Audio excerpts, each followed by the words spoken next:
Hallo und herzlich willkommen. In diesem Video zeige ich, wie ich ein Iwagumi Aquascape plane. Ich habe mir dazu Steine aus dem Garten gesucht, mit denen man von den Größenverhältnissen her ungefähr den Regeln eines Iwagumi folgen kann.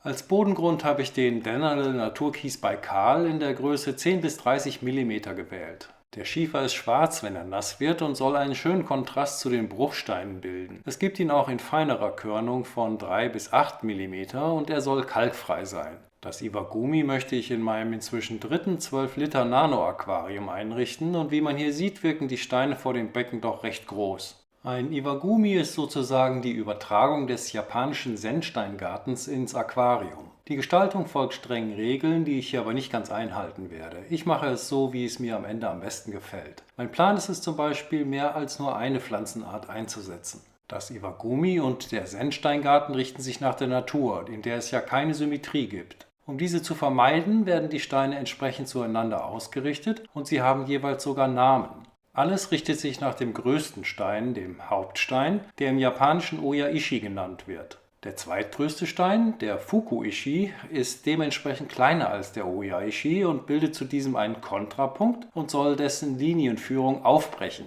Um Symmetrie zu vermeiden, darf nur eine ungerade Anzahl von Steinen benutzt werden, also mindestens 3 Stück. Der drittgrößte Stein ist der Soe-ishi, der Unterstützerstein, und die viertgrößten Steine, von denen man mehrere verwenden kann, werden jeweils Sute-ishi genannt. Bei der Planung eines Aquascapes und besonders beim Iwagumi wird viel herumprobiert. Dabei kann man sich mit den Steinen leicht das Aquariumglas verkratzen, weswegen ich die grobe Anordnung in einem Karton ausprobiere. Das hier ist mein Setup mit dem Schotter, den Steinen und dem Karton, der die Maße meines Aquariums hat. Als erstes werde ich jetzt den Schotter aus der Verpackung holen. Bevor man ihn ins Wasser tut, muss man ihn sehr gründlich auswaschen, da der Schiefer sehr staubig ist. Hier für die Trockenübung muss ich das aber nicht machen. Man sieht schon beim Öffnen der Verpackung, dass sehr viel Staub in der Tüte ist.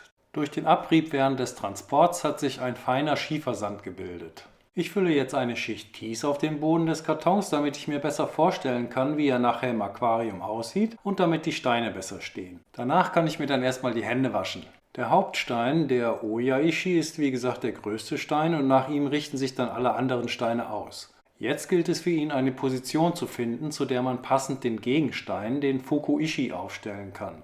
Jetzt sieht man auch schon, dass der Platz relativ begrenzt ist hier in meinem kleinen Aquarium, und da muss ich mal sehen, wie ich das mache.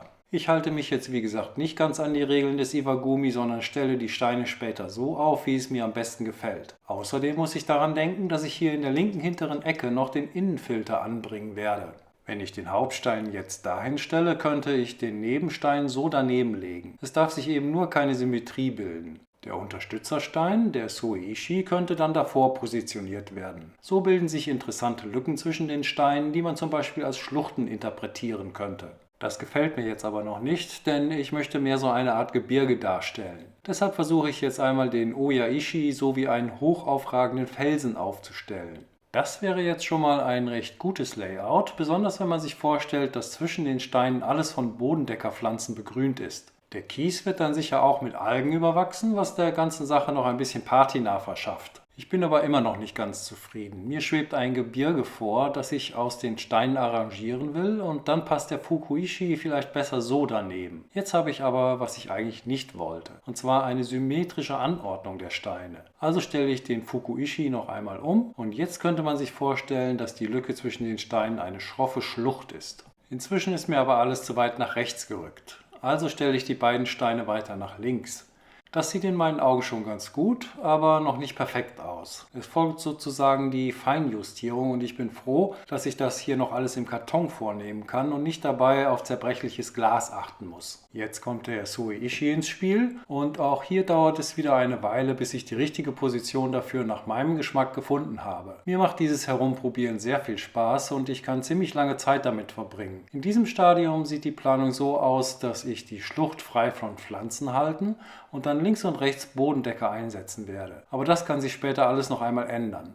Ob mir 3 Steine reichen werden, weiß ich jetzt noch nicht. Man könnte zum Beispiel die Schlucht noch mit 2 Sute-ishi-Steinen verlängern. So ist das ganze Arrangement allerdings sehr zentriert, also nicht im goldenen Schnitt. Deshalb probiere ich es doch noch einmal aus, alles mehr nach rechts zu schieben. Ja, wie man sieht, gibt es unendlich viele Möglichkeiten und man muss eben ausprobieren, wie es einem am besten gefällt. Und das kann man eben sehr gut, wenn man für das grobe Layout so einen Karton benutzt und nicht mit den Steinen auf dem Glas herumrutschen muss. Ob man das nachher genau so 1:1 ins Aquarium überträgt, ist dann wieder eine andere Frage. Unter Wasser wird alles noch einmal ganz anders aussehen, die Steine werden dunkler und machen einen anderen Eindruck und dann kann es sein, dass man noch einmal Änderungen vornimmt. Ich bin jedenfalls sehr gespannt, wie ich dieses grobe Layout in das Aquarium übertrage. Wenn ihr dabei sein wollt, dann abonniert doch den Kanal und aktiviert die kleine Glocke, damit ihr das nächste Video nicht verpasst. Wenn euch dieses Video gefallen hat, dann freue ich mich über einen Daumen nach oben. Einen Link zum Dennerle Naturkies bei Karl findet ihr in der Videobeschreibung. Ich sage Tschüss, bis zum nächsten Mal. Danke fürs Zuschauen und macht euch mal wieder die Hände nass.